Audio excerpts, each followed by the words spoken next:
વ્યાપાર, વાણિજ્ય અને બુદ્ધિના કારક બુધ 22 ઓગસ્ટથી સિંહ રાશિમાં કરશે ગોચર. તો જાણો તમારી રાશિ પર કેવો થશે પ્રભાવ. એમના નામના અક્ષરો હોય છે ર અને ત. તુલા રાશિના જાતકોની. તુલા રાશિના લોકો માટે બુધનું આ ગોચર તમારી રાશિથી 11મા સ્થાનમાં થશે. આ સમય દરમિયાન તમારી આવકમાં વધારો થવાના સંકેતો છે અને કેટલાક લોકોને કોઈ ગુપ્ત અથવા અણધાર્યા સ્ત્રોતમાંથી નાણાકીય લાભ મળી શકે છે. આ સમય કાર્યસ્થળમાં સંપૂર્ણપણે સરળ નહીં હોય, પરંતુ તે ચોક્કસપણે નફાકારક બની શકે છે. તમારી કેટલાક પડકારોનો સામનો કરવો પડી શકે છે, પરંતુ તમારી બુદ્ધિ, ધીરજ અને સમર્પણ તમને મુશ્કેલ પરિસ્થિતિઓમાંથી બહાર કાઢી શકે છે. જો તમે નોકરી કરતા હો તો આ સમય તમને તમારી ક્ષમતા સાબિત કરવાની તક આપશે.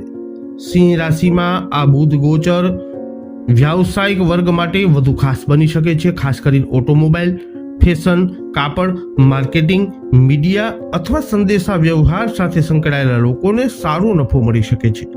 આ સમય દરમિયાન તમારી ભાષા, શૈલી અને વાતચીત કૌશલ્ય પણ મજબૂત રહેશે. તમે તમારા શબ્દોથી લોકોને પ્રભાવિત કરશો અને ઘણા લોકો તમારી સલાહને ગંભીરતાથી લેશે. જો તમે કોઈ પણ મીડિયા ચેનલ, જનસંપર્ક સામગ્રી, સોશિયલ મીડિયા અથવા વાતચીત ક્ષેત્ર સાથે જોડાયેલા છો તો આ સમય તમારા માટે ખાસ કરીને અનુકૂળ રહેશે.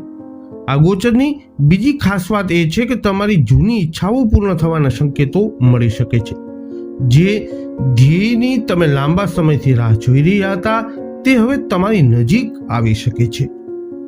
હવે વાત કરીએ જેમના નામના અક્ષરો હોય છે ન અને ય. વૃશ્ચિક રાશિના લોકોની. વૃશ્ચિક રાશિના જાતકો માટે બુધનું આ ગોચર તમારી રાશિથી 10મા ભાવમાં થશે. શક્ય છે કે આ સમયે તમે કોઈ જૂનું અથવા બાકી રહેલું કાર્ય પૂર્ણ સમર્પણ સાથે પૂર્ણ કરશો અને બદલામાં તમને તમારા બોસ અથવા વરિષ્ઠ અધિકારીઓ તરફથી પ્રશંસા મળશે. તમારા પ્રયત્નોની નોંધ લેવામાં આવશે અને કાર્યસ્થળ પર તમારી છબી મજબૂત થઈ શકે છે. તમને બિનજરૂરી દલીલો, અહંકારના સંઘર્ષ અથવા વિવાદોથી દૂર રહેવાની સલાહ આપીએ છીએ.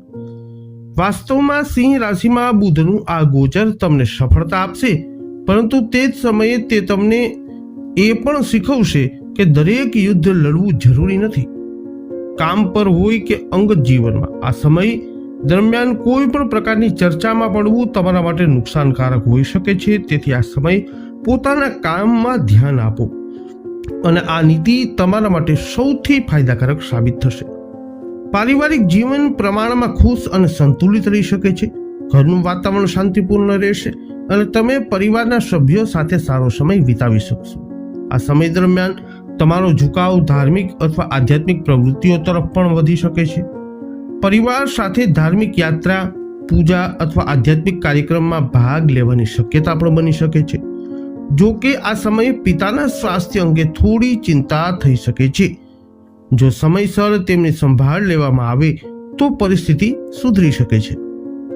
હવે વાત કરીએ જેમના નામના અક્ષરો હોય છે ભ, ધ, ફ, ઢ. ધનુ રાશિની. ધનુ રાશિના લોકો માટે બુધનું આ ગોચર તમારી રાશિથી 9મા ભાવમાં થશે. જો તમે લાંબા સમયથી લાંબી યાત્રા અથવા ક્યાંક હરવા ફરવા જવાનું આયોજન કરી રહ્યા છો તો સિંહ રાશિમાં બુધ ગોચર દરમિયાન તે યોજના સાકાર થઈ શકે છે. તમારી યાત્રા દરમિયાન તમને કેટલાક એવા અનુભવો પણ થઈ શકે છે જે ભવિષ્યમાં તમારા દૃષ્ટિકોણને બદલી શકે છે. આ સમય સામાજિક જીવનમાં પણ ઘણી ગતિવિધિઓ લાવશે. તમે સમાજના કેટલાક પ્રભાવશાળી, અનુભવી અથવા આદરણીય લોકોને મળી શકો છો જેમનો સાથ ભવિષ્યમાં તમારા માટે ફાયદાકારક સાબિત થશે. તમારા માન અને સામાજિક માન્યતામાં પણ વધારો થઈ શકે છે. લોકો તમારા શબ્દો, વિચારો અને મંતવ્યોને મહત્વ આપી શકે છે. આ સમય દરમિયાન લેખન, મીડિયા, પ્રકાશન, શિક્ષણ, ઉચ્ચ શિક્ષણ, માહિતીપ્રદ વિષયો અને બૌદ્ધિક પ્રવૃત્તિઓમાં તમારી રુચિ વધી શકે છે. જો તમે વિદ્યાર્થી છો અથવા કોઈ પણ સ્પર્ધાત્મક પરીક્ષા, સંશોધન અથવા ઉચ્ચ અભ્યાસમાં સામેલ છો તો આ સમય તમારા માટે પ્રેરણાદાયક સાબિત થઈ શકે છે. લાંબા સમયથી બેરોજગાર રહેલા લોકો માટે પણ નવી નોકરીની તકો ઊભી થઈ શકે છે. વ્યવસાય સાથે સંકળાયેલા લોકો માટે પણ આ સમય અનુકૂળ છે. જો તમે ભાગીદારીમાં કામ કરવાનું વિચારી રહ્યા છો તો તે સારો નફો અપાવી શકે છે, જે નિર્ણયો સમજી વિચારીને લેવામાં આવે તો. આ ગોચર તમારા વૈવાહિક જીવનમાં પણ સકારાત્મક રહેશે અને તમારા જીવન સાથીનો સહયોગ તમને દરેક ક્ષેત્રમાં શક્તિ આપશે. જેમના નામના અક્ષરો હોય છે ખ અને જ. મકર રાશિના જાતકોની. મકર રાશિના લોકો માટે બુધનું આ ગોચર તમારી રાશિથી 8મા ભાવમાં થશે. સૌપ્રથમ જો આપણે પારિવારિક પક્ષની વાત કરીએ તો આ સમય પિતાના સ્વાસ્થ્યની ચિંતા વધી શકે છે. તેમના સ્વાસ્થ્યમાં ઉતાર ચઢાવ તમારા મનને અસર કરી શકે છે. તેથી ચિંતા કરવાને બદલે તમારા માટે સમયસર કાળજી અને નિયમિત ધ્યાન આપવું વધુ મહત્વપૂર્ણ રહેશે. આર્થિક મોરચે જોઈએ તો આ ગોચર ખૂબ કાળજીપૂર્વક આગળ વધવાની સલાહ આપે છે. આ સમયગાળા દરમિયાન નાણાકીય નુકસાન અથવા ખોટા રોકાણની શક્યતા હોઈ શકે છે. જો તમે પૈસા રોકાણ કરવા, ઉધાર આપવા, ભાગીદારી કરવા અથવા જોખમ લેવાનું વિચારી રહ્યા છો તો ઉતાવળ કરવાનું ટાળો. જ્યારે બુધ 8મા સ્થાનમાં દેખાય છે ત્યારે તે ઘણી વખત શીખવે છે કે ચમકતી દરેક વસ્તુ એ તક નથી. તેથી આ સમયે નાણાકીય આયોજન અને સાવધાની તમારી સૌથી મોટી તાકાત હશે. આ ગોચરનું એક રસપ્રદ પાસું એ છે કે તમારી રુચિ જ્યોતિષ, રહસ્ય, આધ્યાત્મિકતા, ધાર્મિક વિધિઓ અથવા ગૂઢ વિષયો તરફ વધી શકે છે.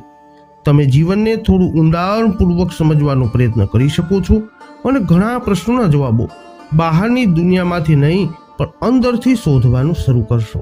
આ સમય પરિણીત લોકો માટે થોડો સંયમ રાખવાની જરૂર છે. નાની નાની બાબતો પર તમારા જીવનસાથીને સાથે દલીલો અથવા ગેરસમજ માનસિક તણાવનું કારણ બની શકે છે. તેથી આ સમય તમારા શબ્દો તમારા સંબંધની દિશા નક્કી કરશે, માટે સંયમ રાખવો જરૂરી છે. હવે વાત કરીએ જેમના નામના અક્ષરો હોય છે ગ, શ, શ, કુંભ રાશિની. કુંભ રાશિના લોકો માટે બુધનું આ ગોચર તમારી રાશિથી 7મા ભાવમાં થશે. આ સમય દરમિયાન તમારે સામાન્ય કરતાં વધુ સાવધાન રહેવાની જરૂર પડશે. આવી કોઈ પણ ઘટના, વાતચીત અથવા પરિસ્થિતિ ઊભી થઈ શકે છે જેને જો યોગ્ય રીતે સંભાળવામાં ન આવે તો તમારા માટે નુકસાનકારક સાબિત થઈ શકે છે. જો તમે વ્યવસાયમાં છો અને જીવનસાથી સાથે કામ કરો છો તો દરેક નિર્ણય, દસ્તાવેજ અને વ્યવહારની સંપૂર્ણ તપાસ કરવી મહત્વપૂર્ણ રહેશે. પરિણીત લોકો માટે આ સમય થોડો ઉતાર ચઢાવવાળો હોઈ શકે છે. તમારા જીવનસાથી સાથે કોઈ મુદ્દા પર મતભેદ અથવા દલીલ થવાની સંભાવના છે. જો કે આ સમય સંબંધને નબળો પાડવાનો નહીં પરંતુ તેમાં સ્પષ્ટતા લાવવાનું હોઈ શકે છે. જો તમે વાતચીતમાં ધીરજ રાખો છો અને અહંકારથી દૂર રહો છો તો પરિસ્થિતિને સરળતાથી સંભાળી શકાય છે. રસપ્રદ વાત એ છે કે સિંહ રાશિમાં બુધનું આ ગોચર પ્રેમ સંબંધો માટે ખૂબ અનુકૂળ માનવામાં આવે છે. જો તમે કોઈ સંબંધમાં છો તો તમારા જીવનસાથી સાથે તમારી નિકટતા વધી શકે છે અને તમે બંને એકબીજા સાથે વધુ આરામદાયક અને ખુશ અનુભવી શકો છો. જે લોકો પ્રેમ લગ્ન વિશે વિચારી રહ્યા છે તેમના માટે આ સમય સકારાત્મક સંકેતો આપી શકે છે.